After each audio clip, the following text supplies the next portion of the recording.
नमस्कार दोस्तों, स्वागत है आपका साइट फॉर वर्ल्ड के ऑफिशियल लर्निंग प्लेटफॉर्म पर, जहां स्टूडेंट्स और जॉब सीकर्स के लिए करियर, टेक्नोलॉजी और प्लेसमेंट से जुड़ी इंडस्ट्री ओरिएंटेड और प्रैक्टिकल नॉलेज दी जाती है।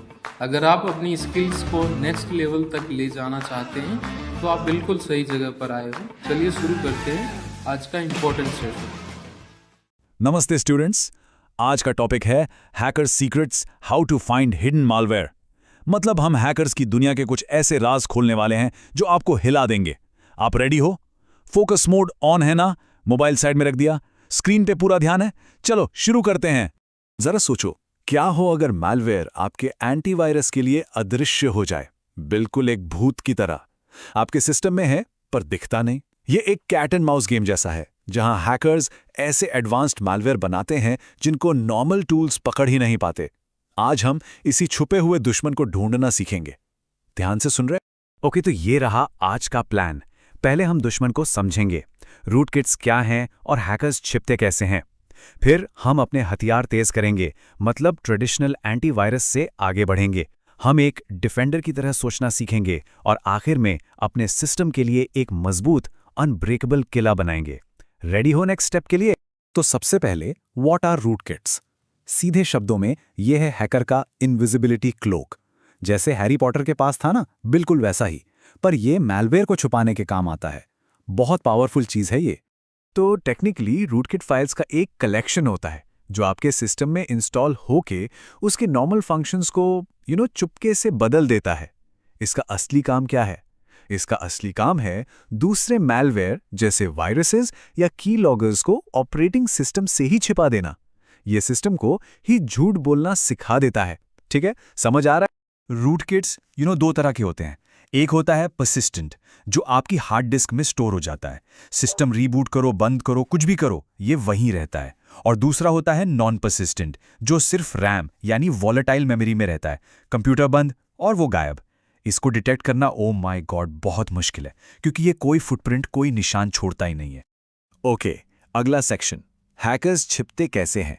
देखो, सिस्टम में एक बार घुसना वो तो एक पार्ट है। असली खेल है वहां लंबे समय तक टिके रहना, लॉन्ग टर्म एक्सेस सिक्योर करना। यही उनका मेन गोल होता है। इसी टेक्निक को कहते हैं पर्सिस्टेंस। ये वो तरीका है जिससे हैकर सिस्टम रीस्टार्ट होने या पासवर्ड बदलने के बाद भी अपनी एक्सेस नहीं खोता।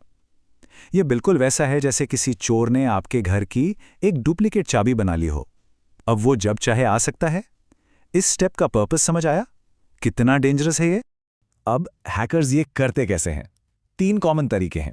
पहला, विंडोज रजिस्ट्री या स्टार्टअप फोल्डर में एक एंट्री डाल देते हैं ताकि कंप्यूटर ऑन होते ही उनका प्रोग्राम चल जाए। दूसरा, बूट स्क्रिप्ट्स का यूज करते हैं। और तीसरा, जो कि बहुत बहुत कॉमन है, विंडोज के टास्क शेड्यूलर फीचर को अब्यूज करके अपने मिलिशियस कोड को ऑटोमेटिकली रन करवाते हैं। अब देखते हैं ये एक्चुअली दिखता कैसा है। स्क्रीन पर ये कमांड देखो। एक स्केड्यूल टास्क इस कमांड को हर बार सिस्टम स्टार्ट होने पर चला रहा है, और ये कमांड बैकग्राउंड में एक अजीब सी .bat फाइल रन कर रहा है। यही आपका छिपा हुआ मैलवेयर हो सकता है। चलो एक काम करो, वीडियो पॉज करो और अपने सिस्टम पे टास्क शेड्यूलर सर्च करके खोलो। देखो वहां कोई अनजान प्रोग्राम तो नहीं चल रहा। जब हैकर्स इतने स्मार्ट हो गए हैं, तो हमारा पुराना ट्रेडिशनल एंटीवायरस बेचारा क्या करेगा? वो फेल हो जाता है। इसलिए अब हमें जरूरत है एक डिफेंडर के मॉडर्न टूल किट की, नए हथियारों की। डिटेक्शन के 2 मेन तरीके हैं। एक है पुराना, सिग्नेचर बेस्ड। ये फाइल्स को नोन मैलवेयर की लिस्ट से मैच करता है, जैसे पुलिस फिंगरप्रिंट्स मैच करती है। पर नए मैलवेयर के सामने ये यूजलेस है। इसलिए अब यूज होता है बिहेवियर बेस्ड मेथड। ये प्रोग्राम के बिहेवियर को देखता है कि वो कर क्या रहा है, सिस्टम फाइल्स बदल रहा है, अजीब नेटवर्क कनेक्शंस बना रहा है। ये नए और 0 डे थ्रेट्स को भी पकड़ सकता है। फोकस बना हुआ है, लॉजिक समझ आ रहा है ना?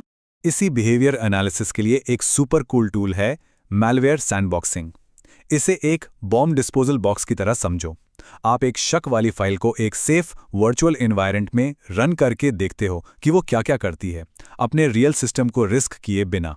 अगर वो फाइल वहां कोई गड़बड़ करती है तो आपको पता चल जाता है कि ये खतरनाक है। Example clear? चलो अब 2 बहुत इंपॉर्टेंट टर्म्स देखते हैं, ईपीपी और ईडीआर।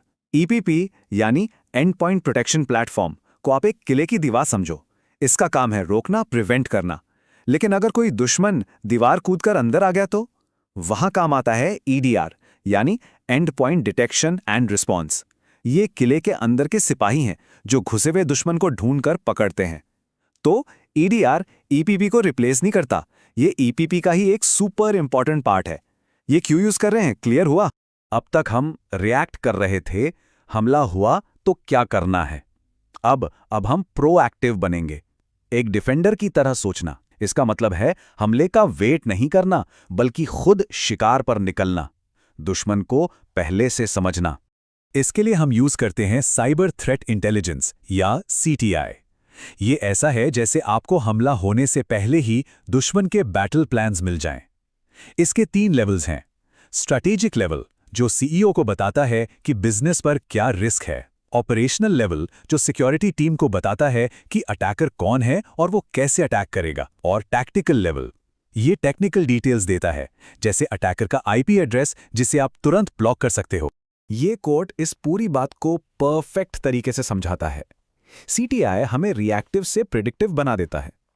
हम सिर्फ रिएक्शन नहीं देते, हम प्रिडिक्ट करते हैं। अब एक सीरियस सवाल, अगर इंटरव्यू में CTI के बारे में पूछा गया तो बता पाओगे? सोचो इसके बारे में। चलिए अब इन सभी कॉन्सेप्ट्स को एक साथ जोड़ते हैं और देखते हैं कि एक मजबूत, एक कॉम्प्रिहेंसिव किला कैसे बनाया जाए। A comprehensive defence system.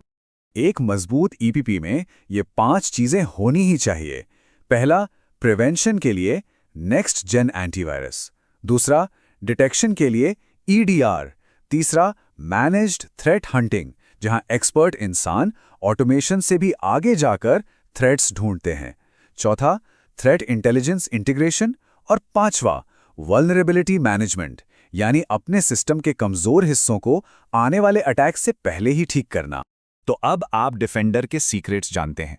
असली सवाल यह है कि आप इन्हें यूज कैसे करेंगे। तो आज हमने क्या सीखा? हमने हैकर के इनविजिबिलिटी क्लोक यानी रूट किट्स को समझा, उनके छिपने के तरीके यानी परसिस्टेंस को देखा, और फिर EDR, सैंडबॉक्सिंग और थ्रेट इंटेलिजेंस जैसे मॉडर्न हथियारों के बारे में सीखा। समझ आया? क्लियर है? अब आपका काम है प्रैक्टिस करना। सिर्फ देखने से याद नहीं रहेगा। प्रैक्टिस के बिना आगे बढ़ना सही नहीं है। अगर कोई डाउट है तो कमेंट सेक्शन में बताना। तो हमारे चैनल को सब्सक्राइब कीजिए और वीडियो को अपने दोस्तों के साथ शेयर जरूर कीजिए।